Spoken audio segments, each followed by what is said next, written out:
Hello, hello, hello. We're Look who not I on found. here, right? Oh, we are. We are live. Oh my goodness. How you I doing? thought we were backstage. All right. I'm a quick worker, man.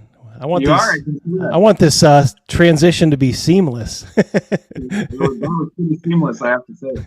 Apparently I beat Ryan here, but I guess he was probably having to finish off with StreamYard or whatever. Yeah, no problem. I'll catch him when he comes in. Great stream tonight. And I'll tell you what, Pundit, how dare you call me a shameless opportunist and capitalist by coming on after your stream, especially. I applaud shameless capitalism when it doesn't turn to, so.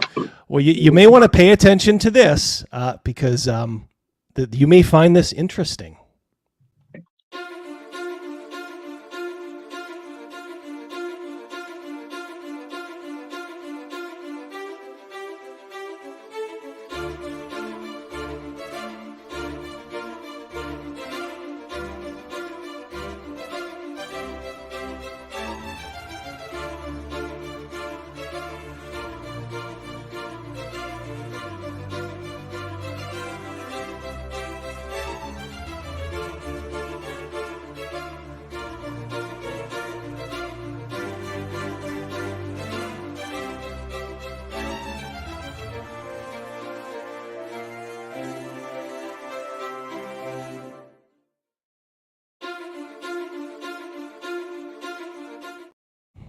I didn't want to get it in there twice, but that's what she said. I'm promoting your stuff. Thanks to Chris Miller. Yeah, well, I guess it's for Mad Scribe Games, right? That's right. Yeah. I have to say, Mad Scribe magazine is a pretty cool product, especially if you liked Dragon magazine and the likes. It's got some good material in it. Well, it's good to get stuff delivered to your door. These days with everything just kind of being so electronic. I don't know. There's just something cool about that. I kind of did weep a tear, when Dungeon and Dragon magazine left, even though they were certainly on the downhill slope, when they did. But still, it was nice getting stuff, wasn't it? Yeah. I just like physically holding it when you read it. Yeah. I have a whole desk full of old back issues, and yeah, sometimes it's good just to pick one out at random and just kind of take a trip down memory lane. Yeah, but mass market magazines are dead, but you can still do fanzines like Mad Scribe, and it can still be a viable business if you get the right amount of people wanting to check out what you've got to put on it. Yeah, for sure. Yeah, you can't do it monthly anymore. You can't have the employees that those folks had. But yeah, you can do something approaching it, which is good. I thought it was a good show tonight, guys. I of course took notes. I always view this as a companion piece rather than just like I said, latching on. I did, yeah.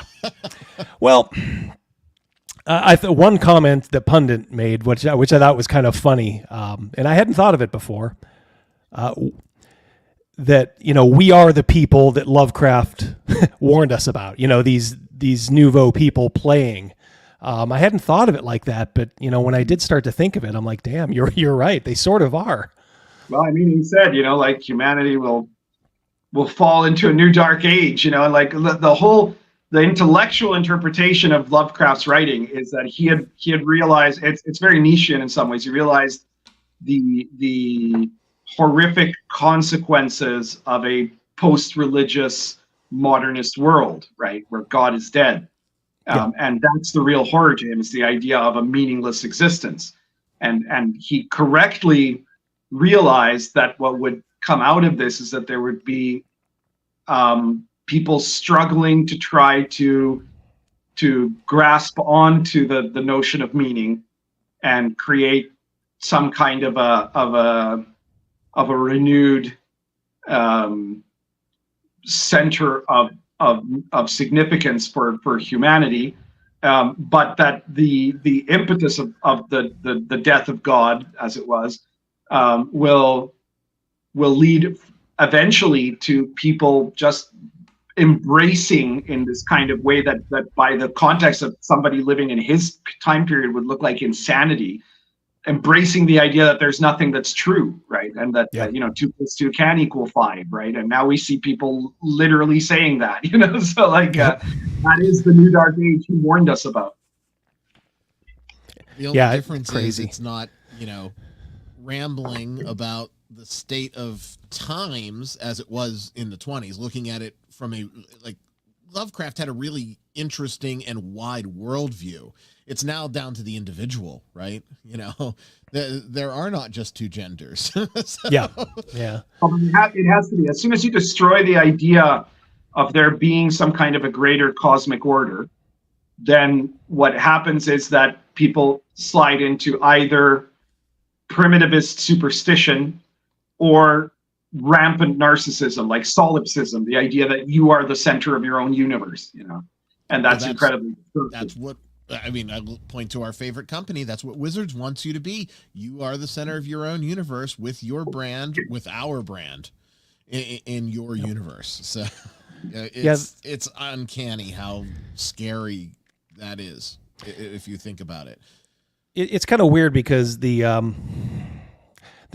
is definitely a streak of nihilism, of course, in Call of Cthulhu, but I think normal people just kind of wanted to touch that a little, that aspect of it, I guess, a little bit. But I think the people that, we're talking about, they dove kind of full on into it and just kind of wallowed in it. And, they're sort of embracing it. And I think that's one of the, I don't know, it's one of the things about the mythos that I always, didn't like is just this lack of hope. And, it's almost like religion itself was sort of, downplayed almost, where, instead of being like maybe the answer to some of these questions that are posed. That's where I think if you're going to try to remake the mythos, because I agree, it is getting a little stale, you'd almost have to embrace, religion in my opinion. I don't know. The cults as they were presented by Lovecraft and by I call them the one-steppers, right? The folks that contributed to the mythos that were one step away from Lovecraft, not where we are today. Right. I think they represented religion as part of that question, right? Part of the insanity. And it was represented through cults. But you still saw these cults infiltrating mainstream religion. You had priests and nuns as characters in the story that were corrupted. So I think that they were looking at it from this total doom, gloom, devastation perspective all the way through, including the one bastion where people could go for some sanctuary in their religion and saying, nope, that is also bogus. So maybe I guess I'm a pessimist. And I love Lovecraft, right? I think they should embrace it more openly. I mean, I really do. I think they would never do it, of course. I mean, that ship, the time for that has sailed long ago. But I don't know what's wrong with, you kind of made mention of it, Ryan, that, any kind of priest or, nun that you see in anything printed for Call of Cthulhu, they're evil. I mean, instant that's it. There's no question, even if they are a principal investigator, right? Because that's the term that we like to use in the mythos. Yep. They're the investigators. Shit's going down and they're going to die. Right? Yeah. And I'm not, and by the way, I think anybody who knows me, I mean, I don't have a real religious bent to, my stuff or, even my channel, I'm nominally Christian, and I'm proud of that, but, I wouldn't want it in everything, but I'm saying here you are, you're fighting the forces of darkness and you're not even including it as a major focus of the game, the one shining light in the world, which is the major religions of the world. So I don't know. That just kind of struck me. In all pre-modern culture, right, you had mythology and within that you had a kind of horror genre within the mythology, right? Of the idea of there being terrible monsters in the world, usually in the dark places and in the wilderlands and things like that. But sometimes, like within community too, right? Like the living dead, were all of these things were interpreted as in the context of an evil that emerged, usually in some connection to either the terror of the natural world or the corruption of man, right? That monsters were the product of sin in some form or another. And so the formula of horror up until modernism was good versus evil, right? It was the idea that corruption causes this manifested form of evil, and that it takes virtue to defeat it.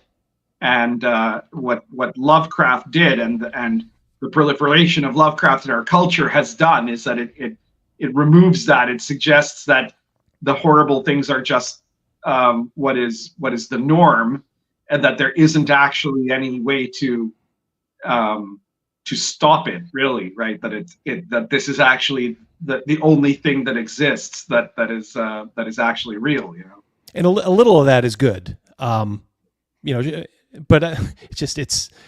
it's almost 40. Well, it's over 40 years of it now, so it's tired a little bit. Whenever you hear Cthulhu, you guys hit the nail right on the head. Oh, we're all going to end up mad or dead. Ha ha ha.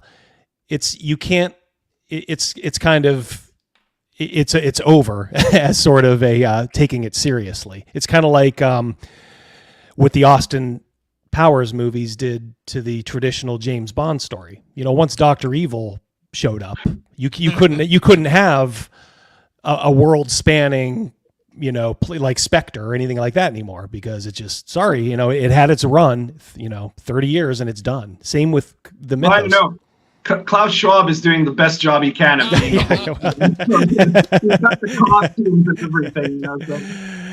Yeah, I still want to get one of those suits. I'm really, you guys know I'm not above doing some cheap tricks on my channel. I'm seriously considering getting that. By the way, Ironcaster, how do I feel about writing in rule books? I am for it. Make it your own. Aww. Yeah. Now, having said that, I wish I had the guts to do it. I used to do it more when I was younger. But absolutely, make it your own. They're not going to be worth anything. Personalize it. Don't scribble in it. Make it. Make your notes and all that worthwhile. But absolutely. All right, this guy that I was telling you about on the stream, he stapled pages into the pages. That's fine with me. That's fine with me. Collage the hell out of it. They say, hey, you know what? Nowadays, what you could do, all that shitty Wizards of the Coast artwork, you could print out good copies of art, for from old editions. Sticks. Yeah, any of that Cal Arts bullshit, just collage right over it with like Paladin in Hell and Miracle the Chaotic. Hey, by the way, guys, I threw the link in the chat. If any of you guys want to jump on, if you have a question for Ryan or Pundit, no bullshit. If you just have a straight up question or just kind of want to join the conversation, that's fine. Nothing. If you want bullshit, I'm pretty sure that either of us would happily destroy. Well, yeah. Well, I heard you guys mention the OGGM. You took the bait. You have a loser in the chat. He goes into every chat he can go into, and he stirs up trouble. Now I'm not. Here's the thing about OGGM. He's prolific. He does a lot of videos, so he's always looking for stuff to talk about. I think he's a little bit on the spectrum, even by his own admission. And I don't think there's anything personal like with the stuff that he does. I think he's just saying, telling you what he thinks, and I don't think there's anything like more than that, behind it. So if he's done it to me, a little bit like indirectly, and it's just, you just got to let it go. But there's, go ahead. The thing that was just a really big surprise to me was finding out on the chat. Like, I did this video on the 2nd of October, so that's like 20 days ago.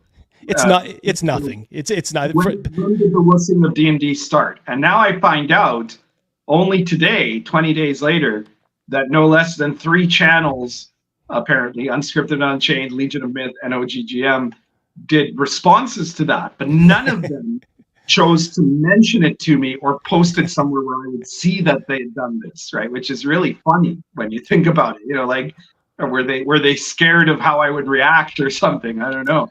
Well, I know some of the battles you fought, and that's why when I heard about it, I kind of listened a little bit. And I'm like, okay, and then I thought, well, Pundit's this is gonna be water off a duck's ass to him, and judge for yourself. Who am I to say? But I'm like, yeah, it's not a big deal. But like I said, there's a certain person who likes to stir up trouble, and he flat out lies about people in the chat. I think we all know who we're talking about.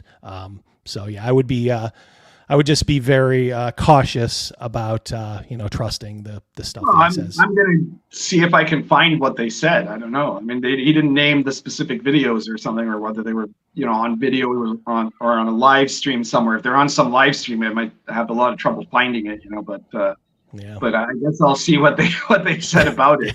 Well, I was being straight up honest. You and I talked about it, Double D, this week. I've been balls to the walls with life. So I have shit's been passing me by. So I admit that. I know that, and I'm also not going to comment on something that I don't have a little bit on, right? Yep. Because then the only fool is going to end up being me when I do that. So I have no clue what's going on. I know the original video that I watched when it came out with Pundit, but outside of that, I got nothing. Yep.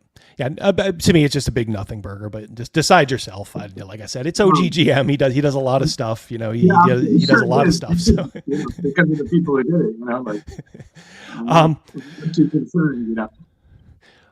So I think there's one swerving it back to horror. And by the way, guys, like I said, I threw the link in the chat. If you're interested, just pop in. If you just want to say hi, even that's fine too. But I think there's one. It's kind of strange to me because it seems like when it comes to role-playing games and horror, we're either talking about like the mythos, we're talking about gothic horror / vampire, postmodern horror like that.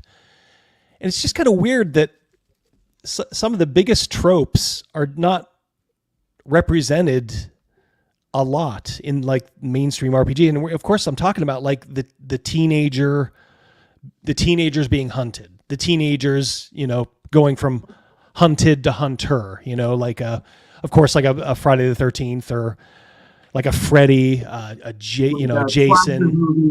RPG, yeah. And to me, those actually have more legs, I think, for a long term, because I'm of the opinion that most horror is just one shots or mini campaigns. That's it. You can't ask people to just be in that mode that much. But here you could have like, okay, we defeated, this, supernatural or whatever killer. Sure, some of you died, but this hero and whoever that hero is probably the one who survived. It would however your game ended up, it would tell that.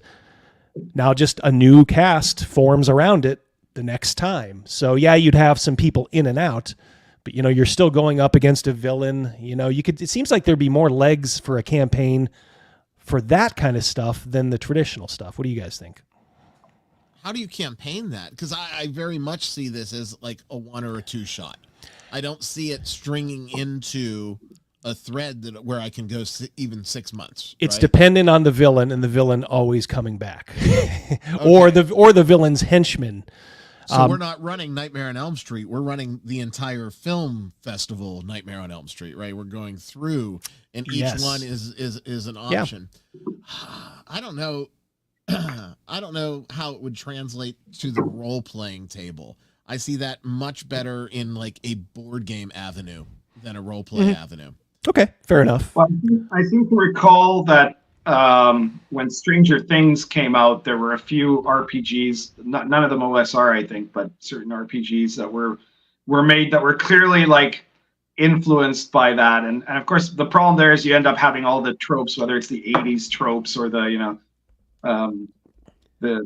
smart ass kids on bikes solving mysteries trope or whatever. it tends to be cheesy. I don't think any of them are very well done, but I mean, I could see, I think that what you need to do in any kind of a horror campaign is it has to be connected to some larger setting element that provides a continuity, right? So if you make, I recently reviewed a book called Fiends and Phantasms of Yankton, which is like basically based about a town that finds itself on an interdimensional nexus, right? And it's got horror elements that are that it allows it to do a lot of stuff. And then the consistent thing that is there is the town itself, right? That becomes a central part of it. And I guess a similar thing happens with like the Invisible College, where, I mean, there you can run that game playing it in one city, or you can play it like as a world hopping, you know, like jet setting sort of campaign. But you have this element of the kind of conspiracy theory elements to it, right? That you're part of a secret society. There are other secret societies in the world. There's also governments that know that there are secret societies, and they have their own special agencies that are meant to deal with occult problems.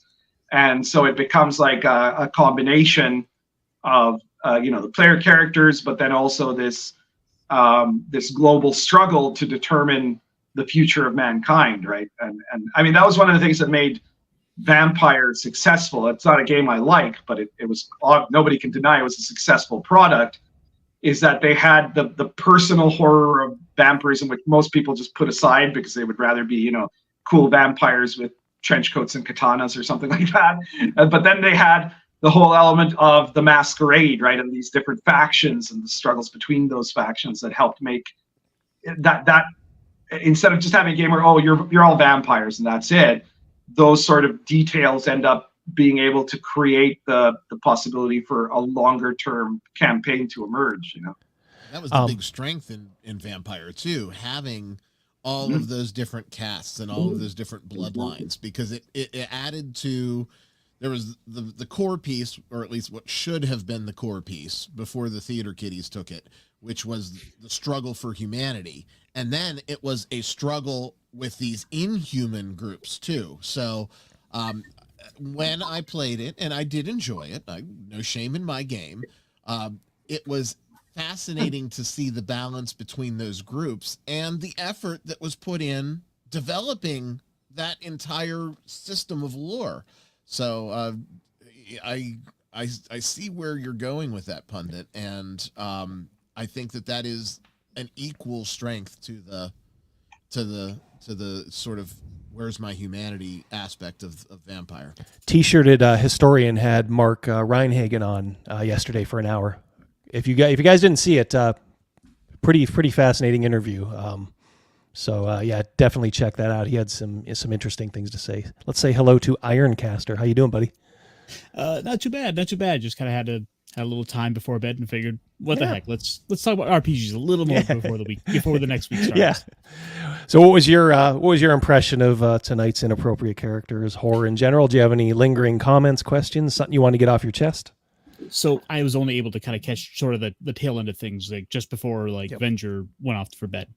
But I think the whole Lovecraft thing is really interesting because, I mean, like you were saying, Pundit, there's the sort of challenges of humanity that come with Lovecraft, and I think that it is. I mean, at its core, it's kind of humanity coming to terms with the fact that there's as big and as influential as we are, as we envision ourselves to be in the world. That ultimately we're nothing, and I think it's coming to terms with that reality. And if you look at, say, a lot of modern like eco warrior types who see like, oh, humans are going to end the world if we don't get ourselves in control, and it's like, no, if humanity was gone, the planet would still go on, and it's sort of. Just as an example of kind of going against that comes to mind for me anyway. Yeah. No, well said. So is that ego, right? Well, oh, absolutely. Okay. I mean, hold on one second, Pundit, before you get going, because I know you got some interesting thoughts, I'm sure. But let me get this super chat out of the way here. Jeff Ramdinkar, Canadian $5. Thank you so much. 2 questions. What are your thoughts on Palladium Books' Nightbane RPG? TSR's 2nd edition Ravenloft versus White Wolf's take for 3E Who did it better? Thanks. The only one of those that I have experience with is TSR's 2E Ravenloft. I ran a couple of adventures set in Ravenloft back then. They were just fine, but I've kind of viewed them the same way I viewed just Call of Cthulhu. It was just kind of it was an interesting diversion, but you don't want to live there, you know. So that's kind of how I thought of it. I have a lot of respect for Palladium, but I've never played their games. So I don't know if you guys have any experience in any of this. Well, I looked at Nightbane, but I didn't care for it much. I thought it was like way too much more edgy than, you know, Beyond the Supernatural is cornier, but I think it's a better game, you know, so I liked it better. I think second edition Ravenloft had more coherence to it.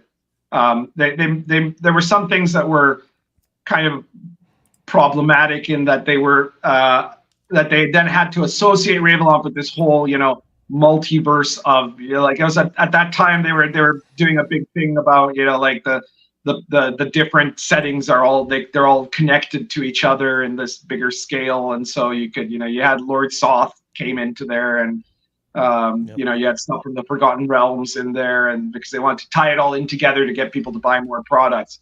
But aside from that, it was it certainly was, I think, more coherent in many ways than the later editions of Ravenloft that came out, you know.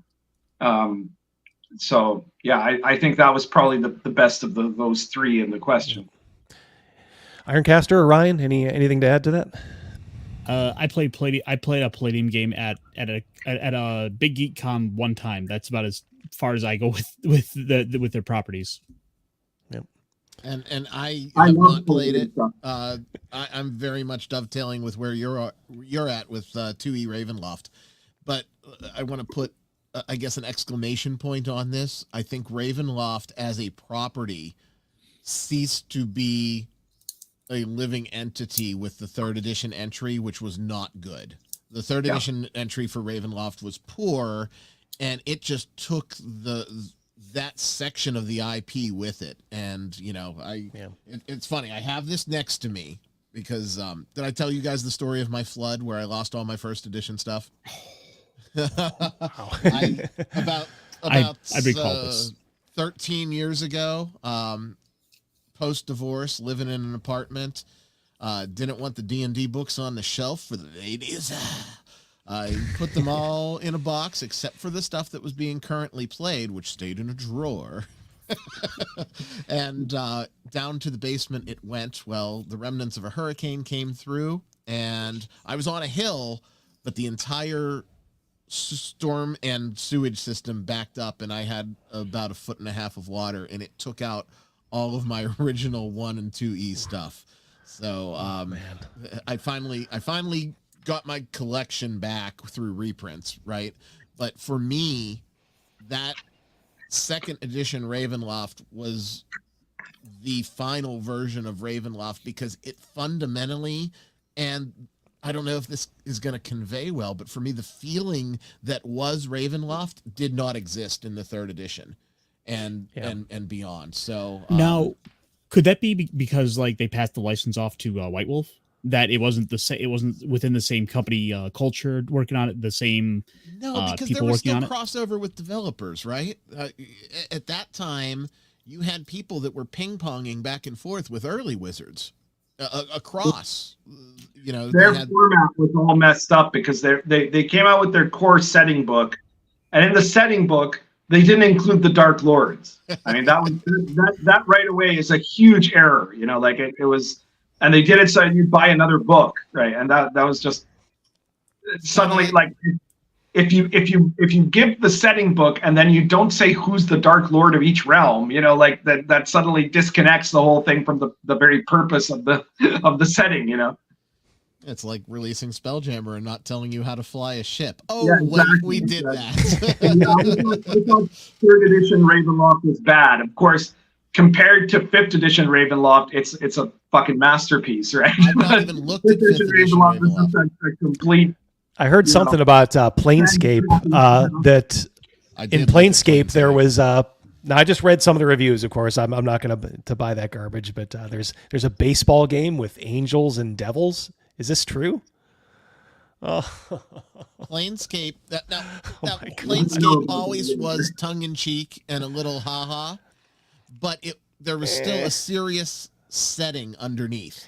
It was Now- tongue in cheek in the sort of milieu. Yes. It wasn't like we're going to have baseball games. I mean, it was like, oh, everybody calls each other Burke, stuff like that. Or those weird Dabus or whatever. Yeah.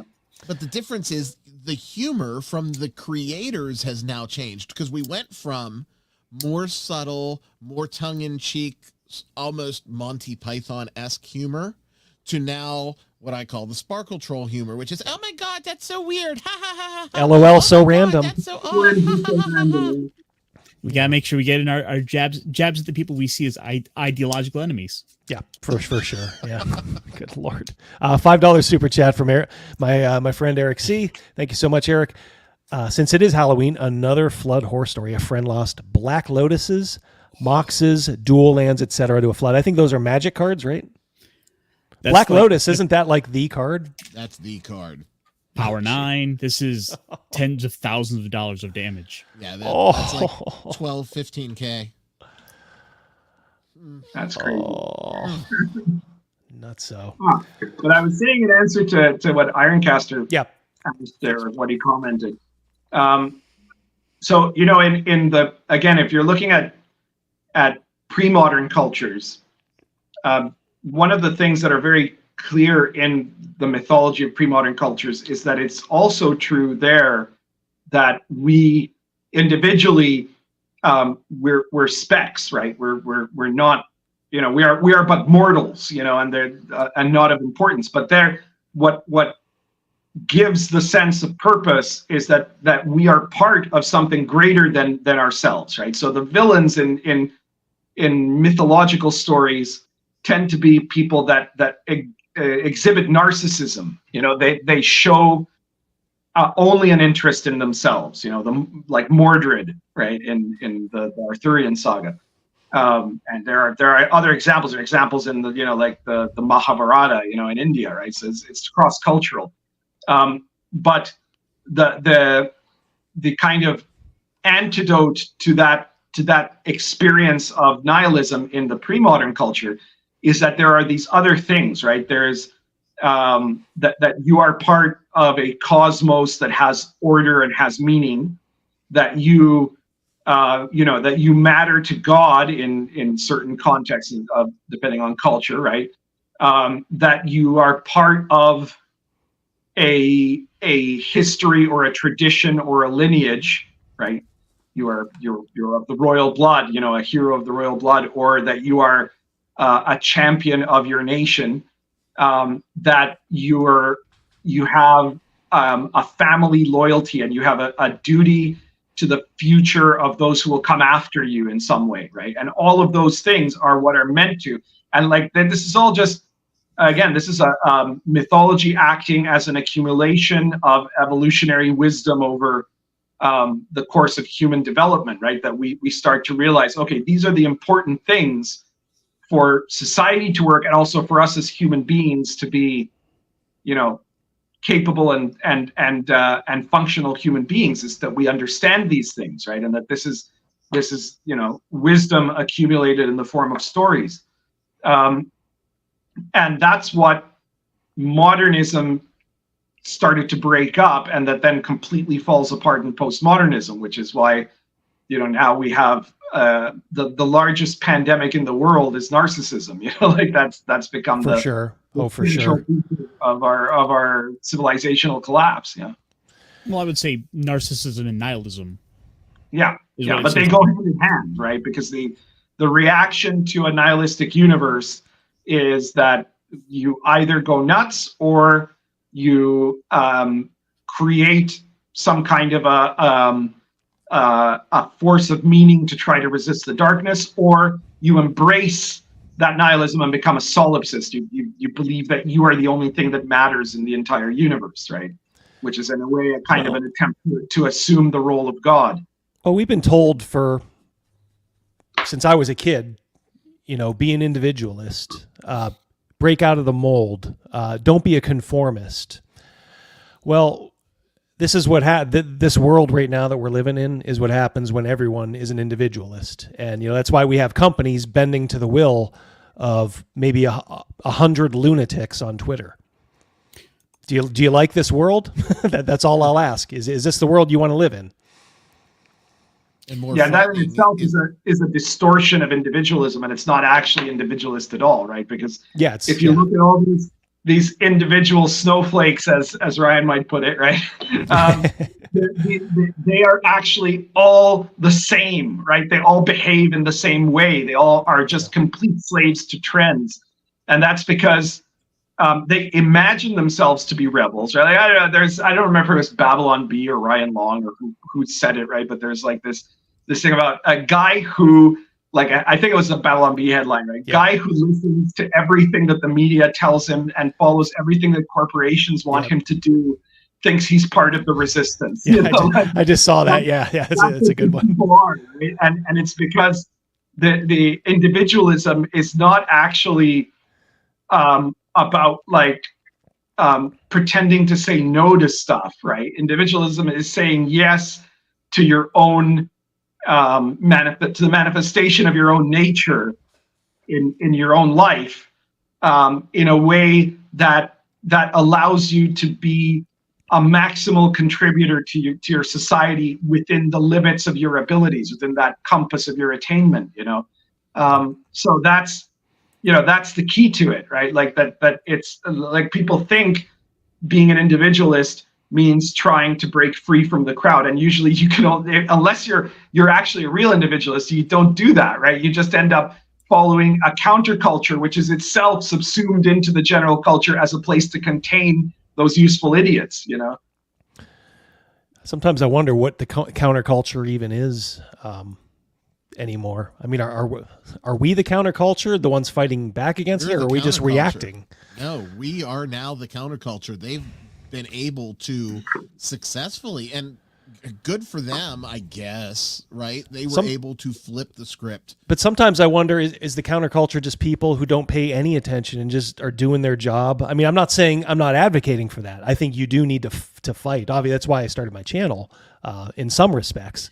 But in other respects, is being counterculture just living your life and just trying to block all this out? No, because that's the only true counterculture is someone who actually deeply explores themselves and ends up coming to know thyself, as the old saying went in the Oracle of Delphi, right? Like that if you can actually, the most fascinating of all human subjects is the study of yourself, right? And to actually understand, and the two most fundamental parts of that are to realize first that you are going to die, right? That you are mortal.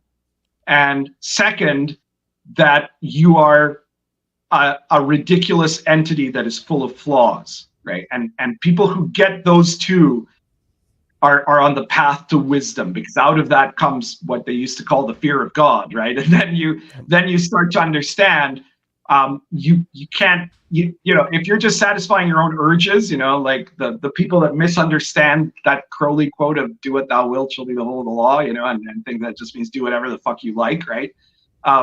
Those people are just lost in a way that is a little bit different from the people who don't even investigate themselves at all, right? But to actually figure yourself out, you have to first see all of the imperfection that you contain, and then out of that, ask yourself, well, what can I do within this flawed and frailed and unworthy nature, unworthy of the mercy of God that I am, right? To be able to do something out of what little virtue I can manage to build up within myself, that will do some good, not for me, but for people who will never know I existed, and that's the nature of somebody who is actually, in a true sense, a countercultural figure. And those are the people that some of those people change the world, right? Well said. Ryan and Ironcaster, you can react to that in a second. I just want to read this super chat from our old friend Mercurius, channel member and a all-around swell guy. For the double D, Mad Dog tip jar. Thank you so much, Mercurius. Much appreciated. What flavor, double D? What flavor? You got to do the fruit punch. You got to do the fruit punch. All right. Yeah, that's well said, Pundit. I have a friend who I love dearly. But it's funny you mentioned that. Boy, it is funny. You mentioned that I think the Aleister Crowley quote, "Do what thou wilt," and he bought that, on poster, maybe something a little bit more souped up, and has it hanging now in his room, his living room, because he has his own house now. And whenever I see it, I just kind of shake my head. And he's a great guy, but he has a couple of faults, and one of them is that he's a nihilist. He's very much a nihilist, and it's like, well, I'm going to consider it my duty in life to try to bring him back around to having a little bit of hope. But go ahead, Ironcaster and Ryan, if you have anything to say on this. Well, I think with just kind of the topic of counterculture, by and large, what happened was enough people ultimately kind of became part of enough of this whole counterculture idea built up enough that eventually it fell into the majority, and then the counterculture became the culture. So then it's part of that pendulum swing of, well, we have a sort of idea of politics and sort of where culture should be going that becomes popular, then it becomes unpopular. Like just kind of in general, we're starting to see another swing back towards Westerns. It seems like, like certain things are going to come and go in waves. And I think that's just ultimately going to be kind of where things are going to go. We're going to see certain ideas, certain mindsets come into popularity, and then they will become really unpopular when the next generation comes up and sees who the people who were in charge. I mean, how many people are going to be kind of copying the blue hair? Yeah, it's the way of things. Yeah, everybody looks back and says, "Okay, we saw what you guys did. We can do better." I never expected fanny packs to come back, but they are. Yeah.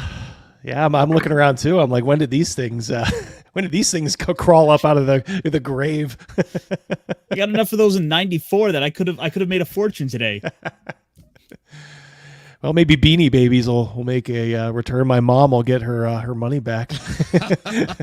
And then in about 20 years, we can sell the Funko Pops. Oh yeah.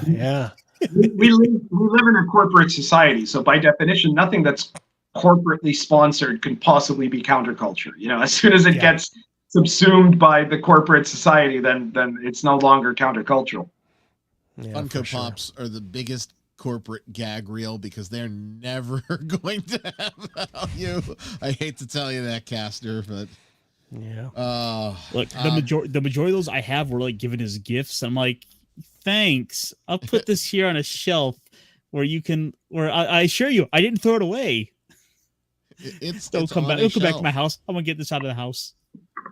Now, Ryan, you said something tonight that you actually don't like the BRP Cthulhu system. I think you said that I don't. It's not your cup of tea. It's not. Mechanically, every experience I've had with it has just been clunky for not only me to run, but for the players too. And maybe I accept the fact that maybe it's me to blame, right?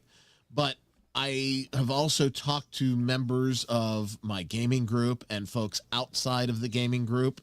And I don't know what it is. Is it because it's percentile? No, because there's other percentile stuff that's fine.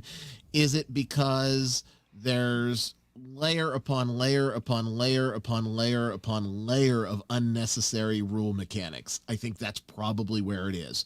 Maybe I want a little slimmer and easier system to run. And that's sort of where I fall with COC, right?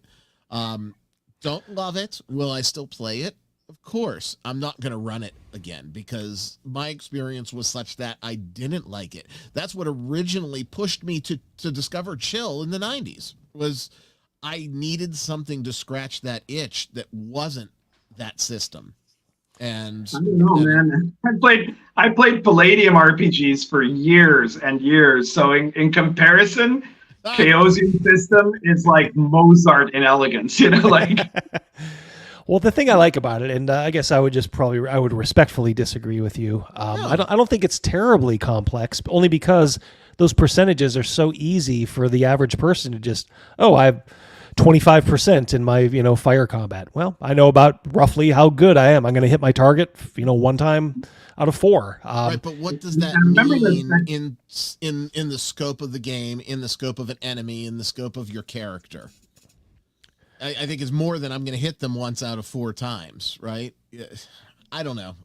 It just rubs my rhubarb double D. When it was written, if you look back to if you consider when the Chaosium rules first came out, right? Like compared to what D&D was at that time in terms of mechanics, I mean, clearly Chaosium was a vastly more elegant design. It was one of the most elegant designs in the old school era, It's I tend to agree. Yeah, maybe as some systems say, but then again, elegance is considerably overrated in RPG design as a concept, right? There's some people that think, if I make this incredibly well-structured RPG that has a single mechanic that governs everything, and that it's super easy to use, that's going to make it successful. That's almost never the case. Some games that are like that are successful, but it's not because the game is super elegant to use. Mark Reinhagen yesterday, when he was talking with T-shirted Historian, he came right out and said he did not care about systems so much. He just said I was all about. Yeah, he just said it was all about the setting. The point, I guess, that he wanted to get across, and he really didn't have a strong feeling about how to mechanically do that. So, I don't know. Yeah. Now, Reziel said it in the chat that I'm overthinking it, and I absolutely am open to that as a possibility and may be the reality of it. It's just how I feel. Where it breaks down, where it always broke down for me is, I thought it was very elegant, and not just, elegant with legs, we'll call it, because I think it still stands up to this day. The percentage is fine. The combat to me is fine. Skills, reading, stuff like that. Where it breaks down is the insanity.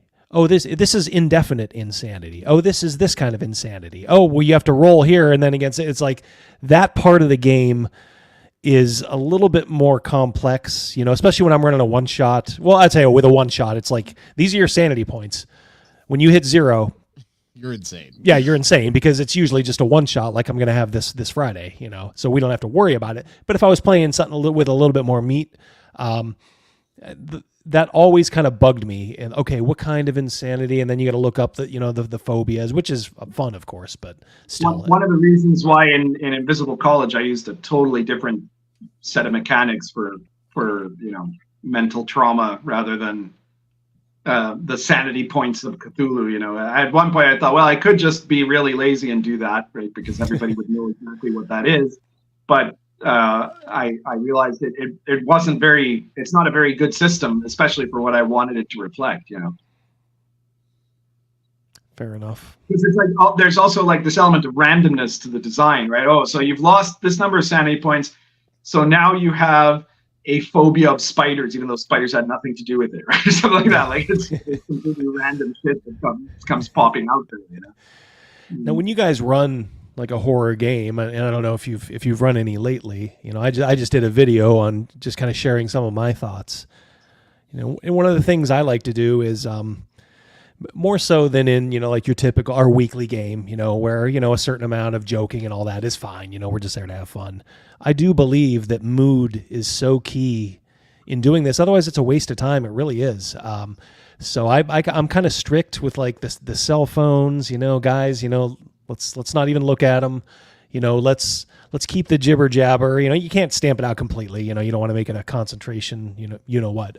But just try to bring it back on point as quickly as possible. And the thing that I found out is the most disruptive, and see if you guys have ever found this, is the player at the table who is apt. Ooh, touchdown Miami. The player who guesses because because they've seen a lot of stuff, and because you only have, you're working with, what they can sort of guess every permutation of what something could be out of character, and they just kind of do it out loud.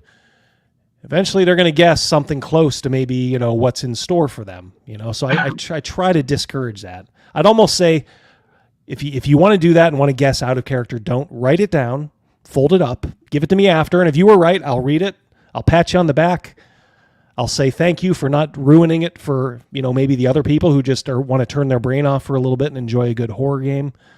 So I don't know if you guys have ever encountered any of this stuff or how you guys run your ship. Enlighten us. That's just a bad player in general, Double D. It really is, right? That's someone that is looking to win at something. Yeah. It's a player that needs that affirmation, and unfortunately, it's breaking the game for the rest of the table.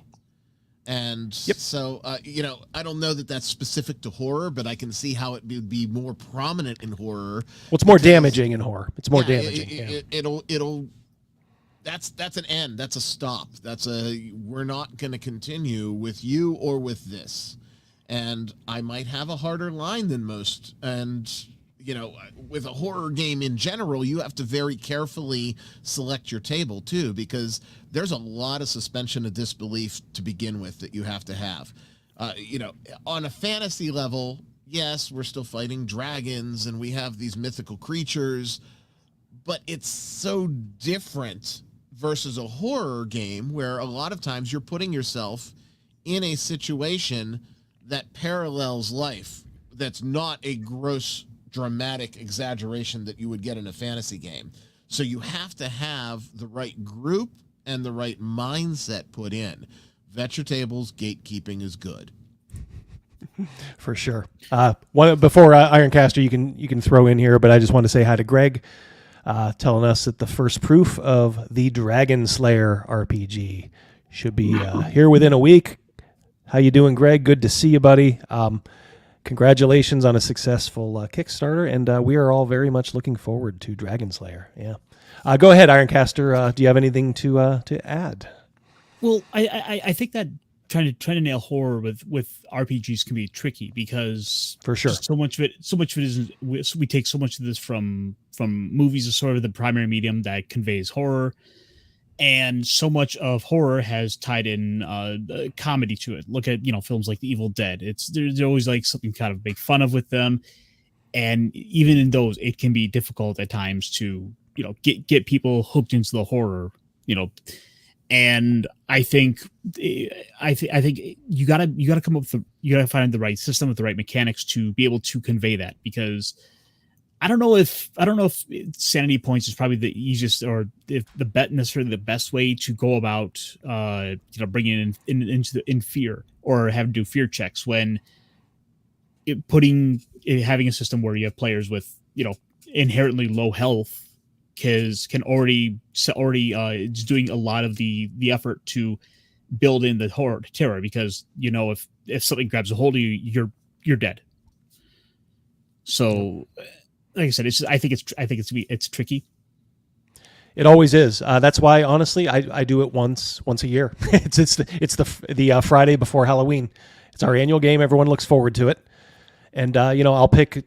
As I said in my video, it's vastly different. One year it's a Hammer horror. Others, it was kind of like just kind of a more realistic, where you're kind of going up against a group of Satanists and stuff like that. And one year I threw it on its head, and everybody was expecting one thing. I had, I was setting them up, for the straight horror, and then I had, the Ghostbuster ghost Slimer come through. And they got it immediately. They're like, "Oh yeah!" So it's like, yeah, we went through a Ghostbusters night, and that you can make that work. If you don't overdo it, just like horror in general. Pundit, any advice that you've discovered over the years for running these kind of games?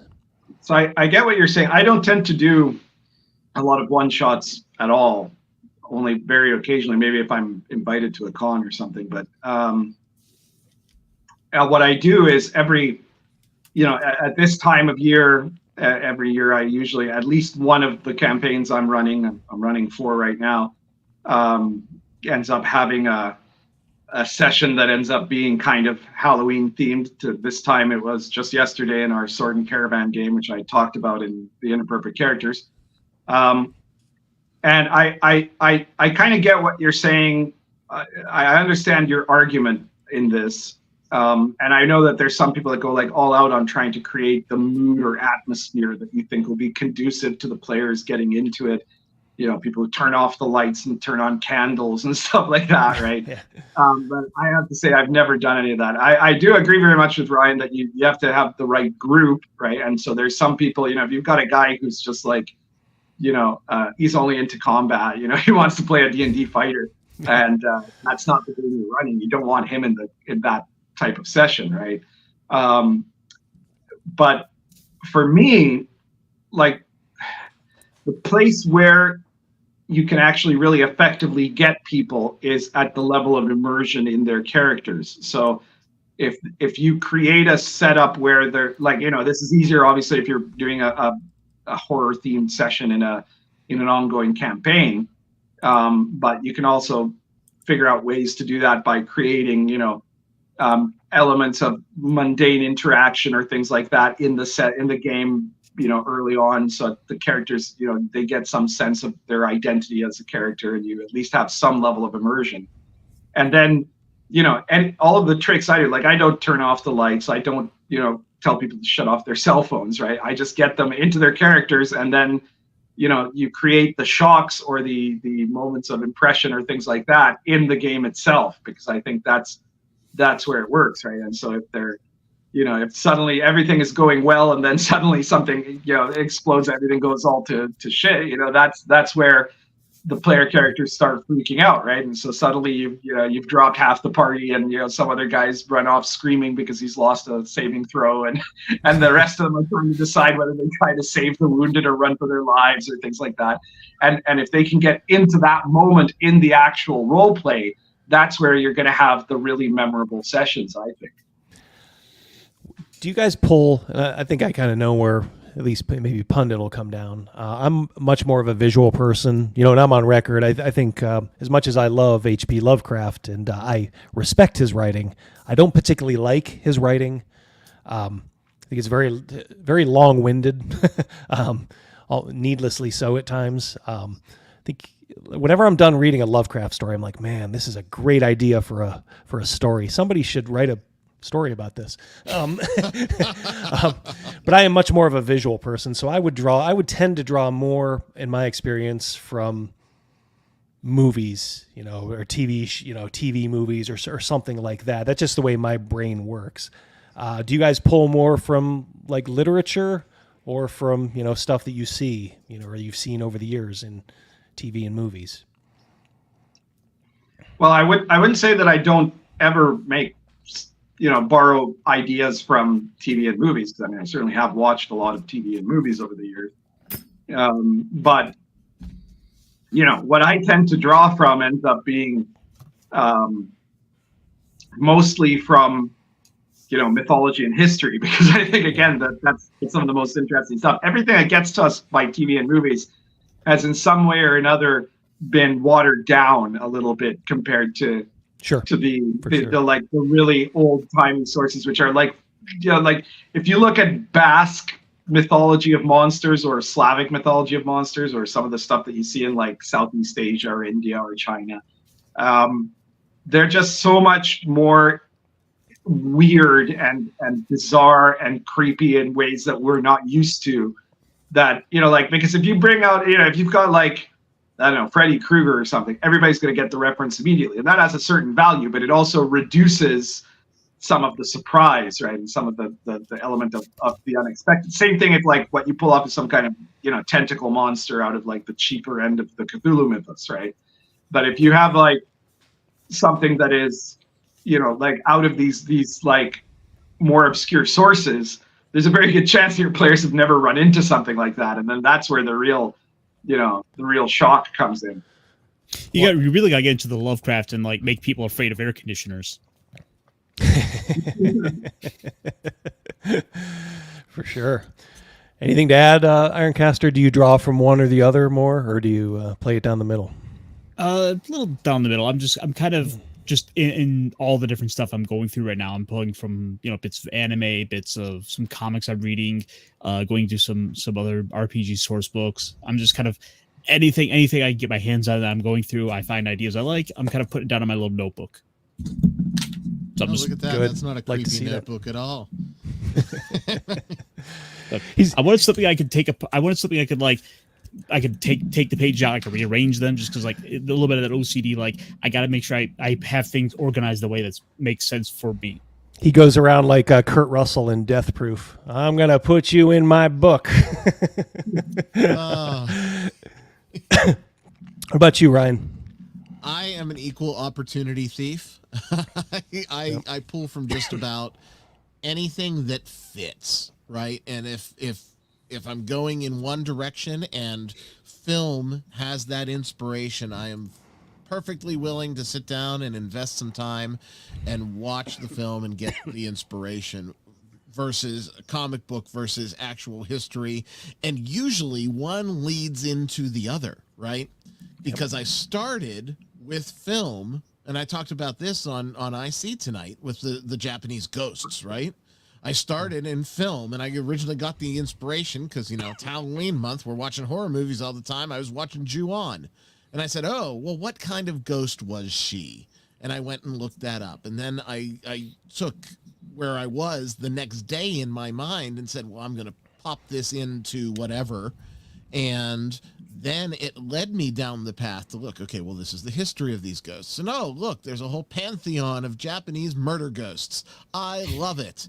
And so it really is a potpourri, and there's not a start or an end. It's an Ouroboros of inspiration.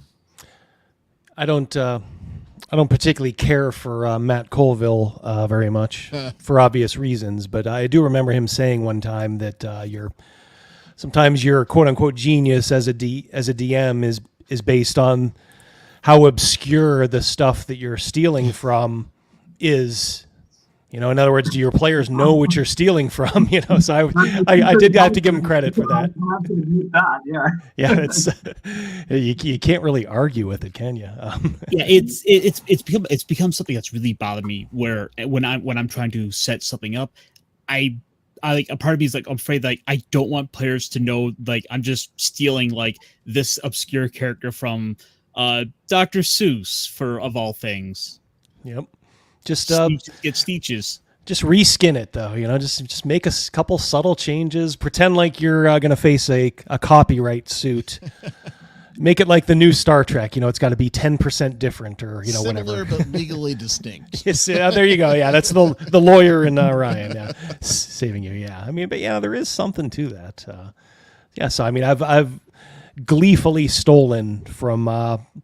And sometimes, your players want you to do this, but like I've stolen directly from Hammer movies, and it's like, oh, that's part of the thrill ride, we're, going into the wacky shack and sitting in the car and, here's the villager, go around the corner, here's the vampire. We got to be nice to him at first, we know the drill. So, we got a, 1 second here. I wanted to highlight this. Whoops, not that. Timothy Shanks, a YouTube member. Thank you so much, Tim. I saw you in the IC chat, and Tim said that he was bringing a date to this party. Do you guys want to know who he said he was bringing? In real life, it's dangerous to turn your back on someone who's trying to kill you.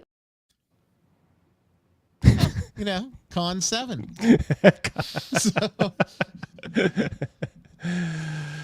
We love you. We even love your date. No. He said, I'm bringing Ginny D to the after party. Thank you so much. Just make sure she watched on her own device, so that way we get the extra view. Yes, yeah, absolutely. Yeah. Well, I didn't want it to go too long tonight, partly because I do want to watch the fourth quarter of the game. But any final thoughts? And seriously, take your time. If there's anything you want to get off your chest, anything along those lines. In general, I think horror is a little bit of it goes a long way, and I would almost say try it at a different time of year, even. To try it when it's not expected. Try it over the holidays, you know, even more so than Halloween. I do go more for mood, but I understand what Pundit's talking about. You can get a little carried away with, you know, like I said, I don't do candles or anything like that. I just kind of dim the lights a little bit just to kind of, you know, get everybody's attention like, oh, this is a little bit different. But yeah, I think it is something special and it's something memorable. I did a video where, you know, I talked about my first reckoning that, boy, I think I like this stuff and I'm going to like it for a long time. And it was a Call of Cthulhu game, you know, it was a scene in a Call of Cthulhu game. So, you know, I certainly do have a soft spot for it. But I don't know, anything to add? I think less is more when it comes to horror. And that's Agreed. everything from a book to a film to your game. But I also say you can cheat, right? When we do horror games, oh God, they're going to know now because I've never given this little secret away. On my sound system, I actually play inaudible low frequency noise. Oh yeah, nice. And it's only when we play horror games because it helps. It helps. Is it a dirty trick? Of course it's a dirty trick, but I've done it since college and it works. You know what I want to do? I want to do like a horror, almost just like a stand-in horror game about like a Cold War espionage. And I want to work in one of those creepy number stations. If you've ever done those. Oh man, those are like really, really creepy. You got to do it with a really gonzo system though, like Retroploitation or something. Yeah, for sure. Yeah. For sure. Ironcaster, anything? Well, the problem is that I don't really do a ton of horror. I tend to go more for I tend to go for a genre. So right now I'm in a bit of a big fantasy kick. Although I did just get in the mail my OSE conversion of Dark Places and Demogorgons, so I might have to be going into some 80s horror schlock. Hey, nothing wrong with that. Nothing at all. Yeah. Yep. Cool. Pundit, anything? Any final thoughts? I definitely agree with Ryan about less is more, and this is true in not just in horror but in other genres too. Like you know, if you've got a fantasy setting where, you know, like in any town in the medieval setting or whatever, the fantasy setting, you've got you know, all kinds of humanoids wandering around like it's Star Wars or something, then very quickly the specialness of that vanishes, right? And somebody had commented in Inappropriate Characters that like in Dark Albion, and the same is true in, you know, Sword and Caravan, you know, anytime the player characters encounter something that isn't human or a natural animal, it becomes a little bit horrifying, right? Because the monsters are kept apart from the regular part of the setting, and that creates a totally different environment, you know. So that in a campaign like in my Sword and Caravan campaign, the characters had just spent multiple sessions hanging around Baghdad doing all kinds of,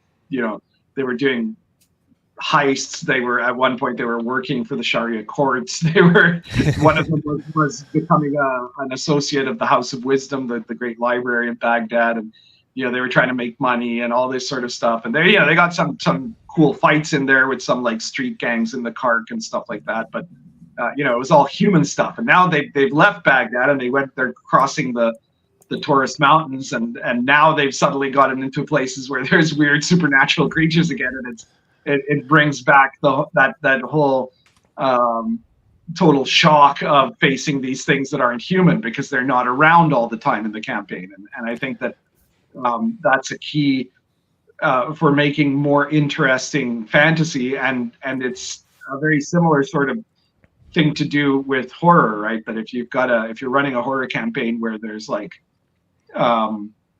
you know, supernatural stuff all over the place, and it's not in some way divided from like this is ordinary space and then this is the supernatural space, you end up it becomes mundane very quickly. So yeah, I think that's one of the keys for sure. But just as you were describing that, I know they talk about the future, and you know, maybe we'll be able to download our brains and all that. I would love to download a portion of your brain, Pundit, because I would love to draw on all this shit that you know. My game just eventually devolves into dick jokes, so you know. I guess some of my fans could like start a Kickstarter to have my brain preserved at some point or something. I'm sure you keep your players very entertained with the knowledge you have acquired over the years. So They campaigns do pretty well, I have to say. So yeah. well, yeah, I actually enjoyed this. I like this panel. Next time, Ironcaster, if you're free, you are welcome back. So yeah, I am going to cut it off here. I don't want to say abruptly, but I think we've kind of exhausted the topic for the night, and we will let everybody go and get a decent night's sleep. Those of us in the east. Yeah, right. I've got an 8 a.m. London flight tomorrow. Flight? You're going Yes. over? Oh my Yes. Lord! Yes.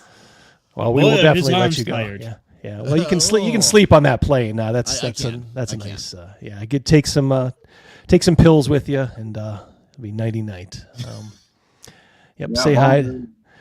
Say hi to all the folks over there for us. I'm not going to see outside of a block from the hotel. Sadly, it's not going to be fun. So, not pleasure, but business. So, Yep.